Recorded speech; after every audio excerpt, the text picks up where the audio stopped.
In the annals of ancient manuscripts, few are as enigmatic as the Berlin Gnostic Codex. This statement sets the stage for our exploration of the historical context of the Gospel of Mary, a fascinating piece of early Christian literature. Journey with us back to late 19th century Egypt, where an antique dealer happened upon a papyrus book. This would later be recognized as the Berlin Gnostic Codex. Contained within its pages was the Gospel of Mary, offering a profound glimpse into the Gnostic library, a treasure trove of early Christian texts. The Berlin Codex, named for the city where it now resides, is a key piece of the puzzle in understanding Gnostic Christianity. This Christian movement, considered heretical by the mainstream church, flourished during the early centuries of the Common Era. Gnostics held a distinctive view of reality, valuing personal spiritual knowledge or gnosis over traditional faith. However, the publication of the Berlin Codex, and consequently the Gospel of Mary, was delayed by more than half a century due to the turmoil of 2 world wars. Despite these delays, the Codex's significance remained undiminished, as it preserved Gnostic texts that might have otherwise been lost to history. The Gospel of Mary specifically challenged traditional Christian narratives. It presented Mary Magdalene as a prominent disciple, privy to special revelations from Jesus, a perspective that was not commonly accepted. The Gospel of Mary stirred controversy and debate among scholars and religious communities alike. Its teachings, its characters, and its implications posed questions about the nature of early Christianity and the roles of women within it. The historical context of the Gospel of Mary's discovery and the significance of the Berlin Gnostic Codex are not just footnotes in the annals of Christian history. They are integral to understanding the complexities and diversities within early Christian thought and practice. A discovery that would reveal a new perspective on early Christian thought, the Gospel of Mary. Join us as we delve deeper into the narratives, characters, and teachings of this extraordinary text. The Berlin Gnostic Codex was not always known to us. Its discovery, like many historical finds, was a matter of serendipity. In the late 19th century, a German Egyptologist, Karl Reinhardt, found himself in Cairo. There he stumbled upon a local antique dealer who had in his possession an ancient papyrus book. Intrigued, Reinhardt purchased the book and sent it back to Berlin. This book, later known as the Berlin Gnostic Codex, contained the only known copy of the Gospel of Mary. Unveiling the contents of the Codex was not a straightforward task. The outbreak of the First World War delayed its publication, and the Second World War further complicated matters as the Codex was moved for safekeeping. It was not until 1955, more than half a century after its discovery, that the Gospel of Mary was finally published and made accessible to the world. The Berlin Gnostic Codex is more than just an ancient book. It's a time capsule, preserving the Gnostic texts that would have otherwise been lost to history. These texts offer a window into the early Christian era, a time when diverse interpretations of Christ's teachings flourished. The Gospel of Mary in particular challenges conventional narratives, presenting Mary Magdalene not as a repentant sinner, but as a chosen disciple who received secret revelations from Christ. The discovery of the Codex has ignited scholarly debates and opened up new avenues for understanding early Christian thought. It has also sparked questions about the role of women in the early church, the nature of divine revelation, and the very definition of heresy. The Berlin Gnostic Codex, hidden for centuries, then tucked away in a museum for decades, is a testament to the resilience of knowledge. It stands as a reminder that history is not always written by the victors. Sometimes it is preserved in the margins, in the whispers of those who dared to think differently. A treasure trove of Gnostic texts preserved against all odds. Karen King, a distinguished scholar, has shed light on the Gospel of Mary.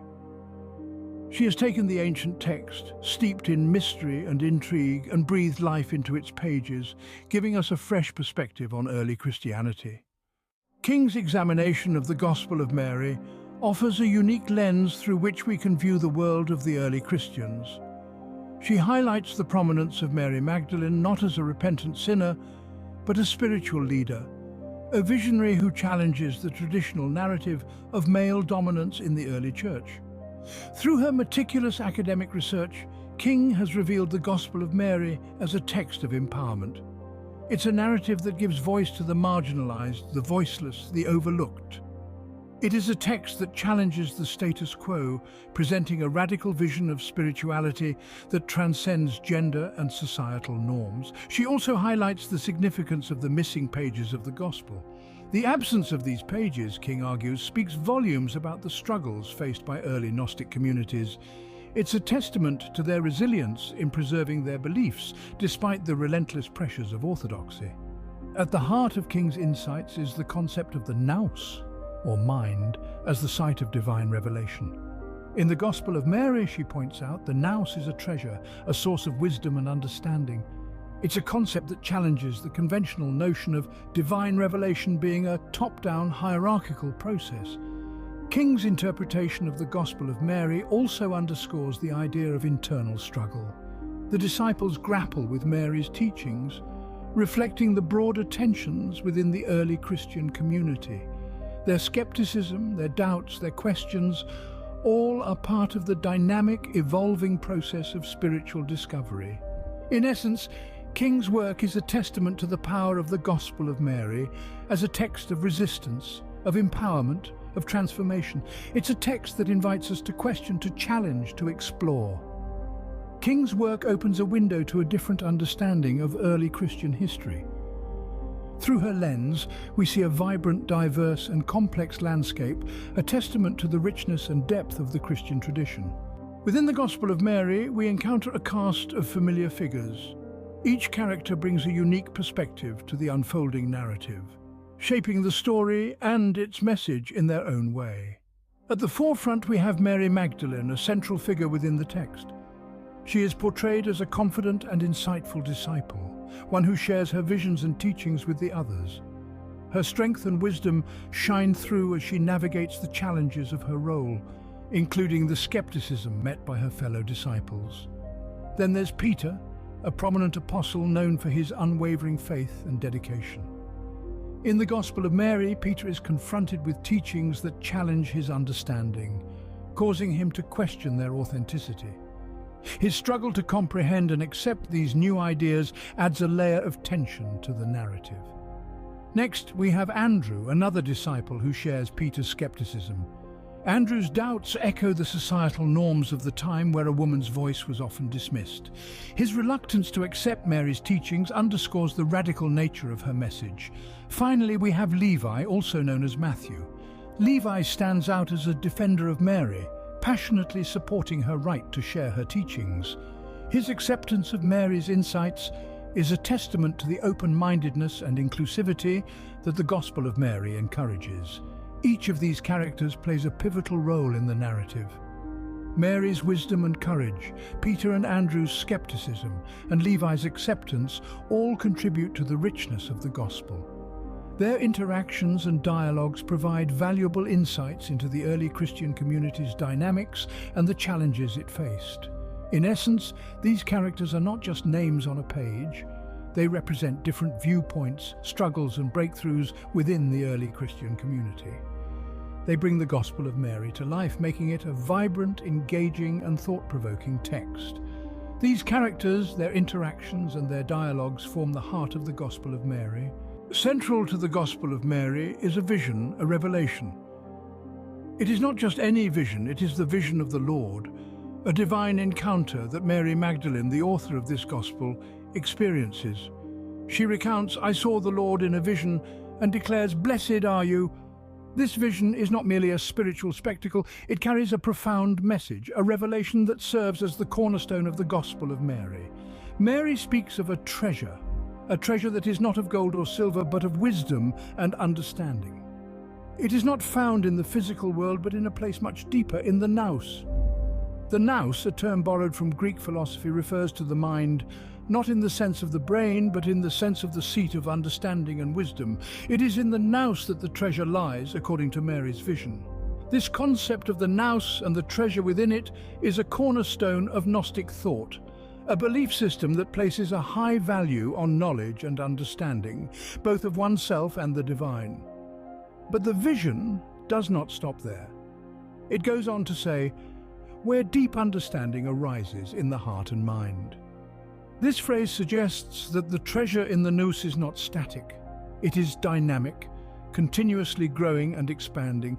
It is not just knowledge, but understanding. A deep, profound understanding that arises from within the heart and mind, bridging the gap between the intellectual and the emotional, the physical and the spiritual. This vision, this revelation, serves as the foundation of the Gospel of Mary. It is the guiding light that illuminates the path for the disciples, leading them towards the treasure in the Nous, towards a deeper understanding of themselves and the divine. It is a vision that challenges, that provokes, that inspires. It calls for introspection, for self-examination, for a journey within. This vision and its interpretation is pivotal to understanding the Gospel of Mary.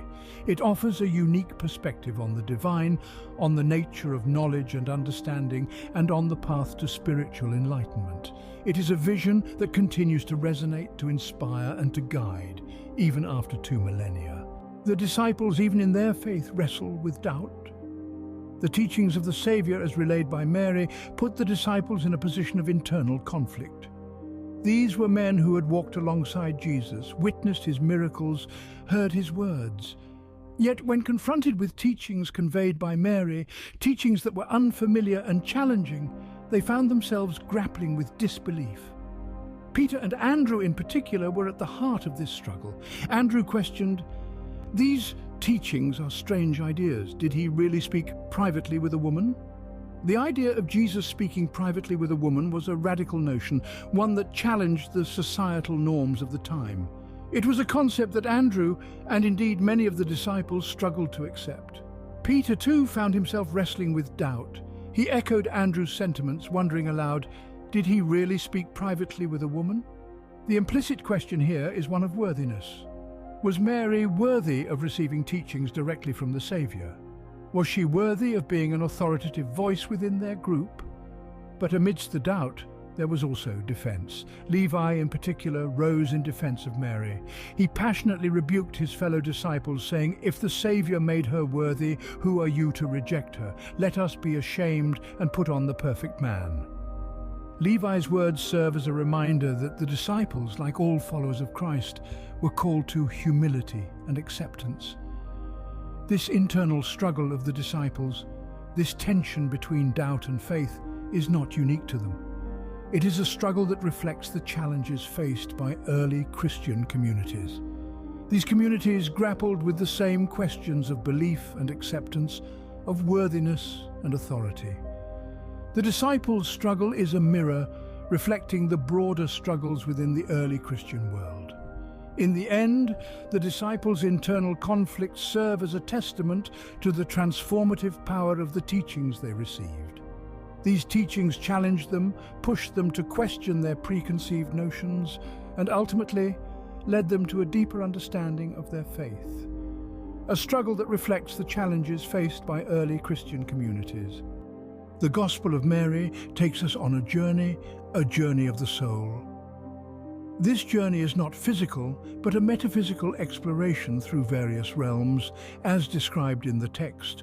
It's a journey that transcends the boundaries of our mortal existence, venturing into the unknown. The soul, in its ascension, encounters various powers. These powers, mirroring the struggles and challenges we face in life, are not external, but intrinsic aspects of our being. The soul's dialogue with these powers represents its struggle for liberation from worldly illusions and desires. "I saw you. You mistook the cloak I was wearing for my true self," says the soul, hinting at the inherent duality of our existence. It's a potent reminder that we are not merely our physical selves, but something far more profound and complex. This journey of the soul is not just about ascension, but about understanding and accepting our true selves. The soul further enlightens us. Everything is impermanent. Liberated, I am released into silent restfulness, where time rests in the eternity of time.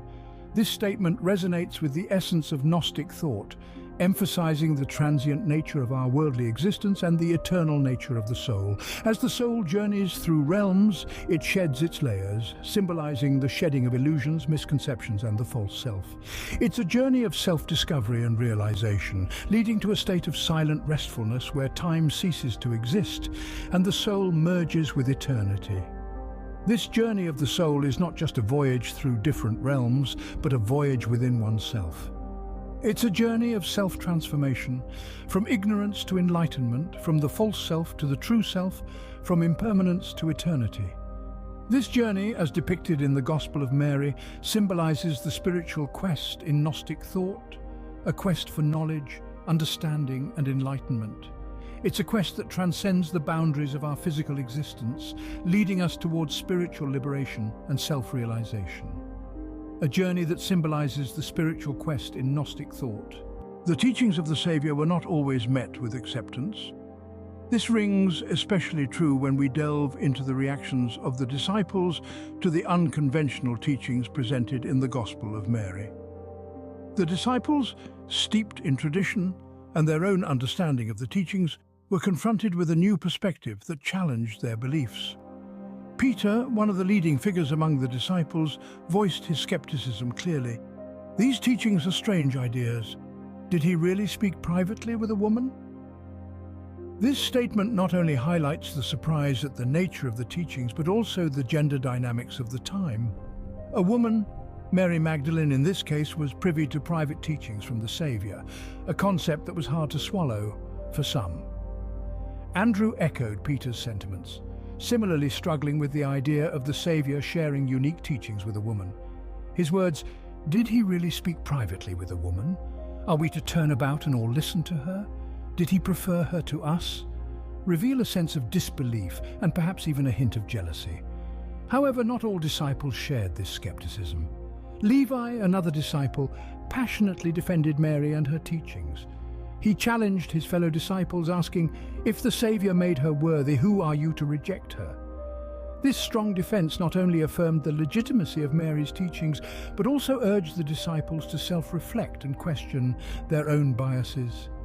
Levi's words, "Let us be ashamed and put on the perfect man," served as a call to action for the disciples. To embrace the teachings, they needed to shed their prejudices and strive to embody the ideal virtues that the Savior represented. The disciples' reactions to these unconventional teachings showcase the diversity of thought and the internal struggles within the early Christian community. Their grappling with new ideas, gender roles, and personal biases provide a fascinating insight into the complexity of early Christian beliefs. A testament to the diversity and complexity of early Christian beliefs. In the Gospel of Mary, a woman stands at the forefront. Her presence is a testament to her significance in the early Christian movement, a role that was not without its hurdles. Mary Magdalene, often just referred to as Mary, emerges as a figure of authority, bravely sharing her vision and teachings. Yet, her prominence is met with resistance, particularly from some of the male disciples. Andrew's skepticism, for instance, is palpable. He questions, "Did he really speak privately with a woman? Are we to turn about and all listen to her? Did he prefer her to us?" His doubt echoes the societal norms of the time, a period when women's voices were often sidelined. Yet Mary remains steadfast, determined to share her wisdom undeterred by the biases of the day. The resistance Mary faces is not universal, however. Levi emerges as a defender of Mary's worthiness. He retorts to Andrew, "If the Savior made her worthy, who are you indeed to reject her? Surely the Savior knows her very well." His words underline a key theme in the Gospel of Mary, the notion of spiritual equality regardless of gender. Mary's role in the Gospel is not merely to relay her vision, but also to challenge the status quo. She presents a more inclusive perspective, one that values spiritual insight over societal norms. Her teachings embody the essence of Gnosticism, a belief system that emphasizes personal spiritual knowledge over orthodox teachings. Yet Mary's role is not without its challenges. Her authority is questioned, her teachings are scrutinized, and her worthiness is doubted. Despite these hurdles, she persists, embodying the resilience of many women throughout history who have dared to speak their truth. Mary's role and her teachings underscore the unique perspective of the Gospel of Mary. The Gospel of Mary, a text shrouded in mystery, offers a different glimpse into early Christianity. We've traversed the sands of time back to the ancient world, uncovering the significance of this unique gospel and the profound insights it offers. The discovery of the Berlin Gnostic Codex, a momentous event in the annals of religious history, unlocked a treasure trove of Gnostic texts, among them the Gospel of Mary. This gospel, with its missing pages and surviving text, stands as a testament to the trials of preservation and the relentless march of time. In our exploration, we've delved into the wisdom of scholars like Karen King, whose insights have illuminated the Gospel of Mary in a new light. Her work has helped us grasp the profound depth of this ancient text and the paradigm-shifting ideas it presents. The characters we've met along the way, from Mary Magdalene to Peter, Andrew and Levi, have each played their part in this unfolding narrative. Mary's vision, a revelation of the treasure in the Nous, where deep understanding arises in the heart and mind, has been our guiding beacon. The internal struggles of the disciples, their skepticism, and their struggle to accept Mary's teachings have given us a glimpse into the human dimensions of this spiritual journey. Their reactions to these unconventional teachings have served as a mirror, reflecting the challenges faced by many, even today, in accepting ideas that diverge from established norms. Mary's role, her prominence among the disciples, and the challenges she faced in gaining acceptance have underscored the timeless struggle for recognition and respect in the face of societal norms and expectations. And the soul's journey, its ascent through different realms and its encounters with various powers, has offered us a metaphysical perspective, a glimpse into the transcendental aspects of Gnostic thought. A journey into the past, the Gospel of Mary continues to intrigue and inspire us, inviting us to explore the diverse landscape of early Christian thought.